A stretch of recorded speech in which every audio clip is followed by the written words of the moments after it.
A group of researchers from the UK and the US have used machine learning techniques to successfully predict earthquakes. Although their work was performed in a laboratory setting, the experiment closely mimics real-life conditions, and the results could be used to predict the timing of a real earthquake. The team, from the University of Cambridge, Los Alamos National Laboratory and Boston University, identified a hidden signal leading up to earthquakes, and used this fingerprint to train a machine learning algorithm to predict future earthquakes. Their results, which could also be applied to avalanches, landslides and more, are reported in the journal Geophysical Review Letters. For geoscientists, predicting the timing and magnitude of an earthquake is a fundamental goal. Generally speaking, pinpointing where an earthquake will occur is fairly straightforward. If an earthquake has struck a particular place before, the chances are it will strike there again. The questions that have challenged scientists for decades are how to pinpoint when an earthquake will occur, and how severe it will be. Over the past 15 years, advances in instrument precision have been made, but a reliable earthquake prediction technique has not yet been developed.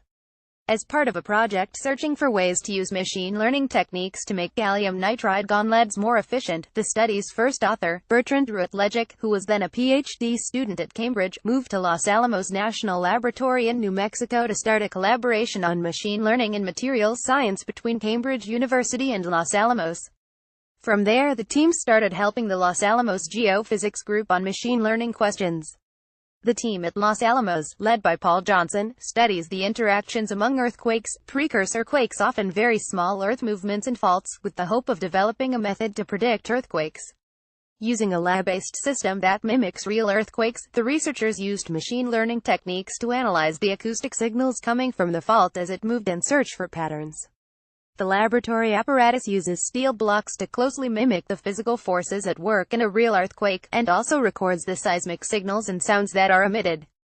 Machine learning is then used to find the relationship between the acoustic signal coming from the fault and how close it is to failing. The machine learning algorithm was able to identify a particular pattern in the sound, previously thought to be nothing more than noise, which occurs long before an earthquake. The characteristics of this sound pattern can be used to give a precise estimate within a few percent of the stress on the fault, that is, how much force is it under, and to estimate the time remaining before failure, which gets more and more precise as failure approaches. The team now thinks that this sound pattern is a direct measure of the elastic energy that is in the system at a given time.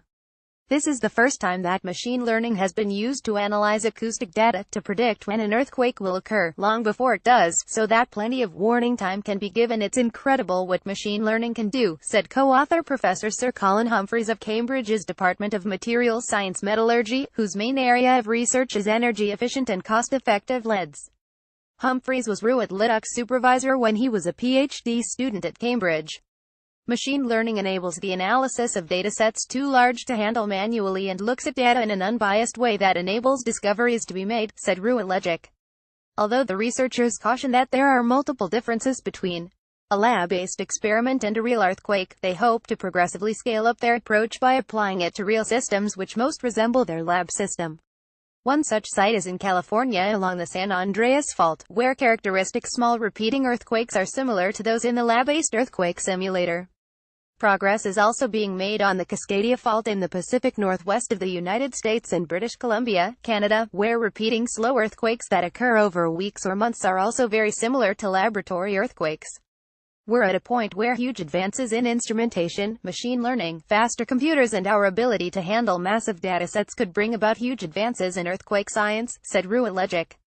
Disclaimer: AAAS and Eureka Alert are not responsible for the accuracy of news releases posted to Eureka Alert by contributing institutions or for the use of any information through the Eureka Alert system.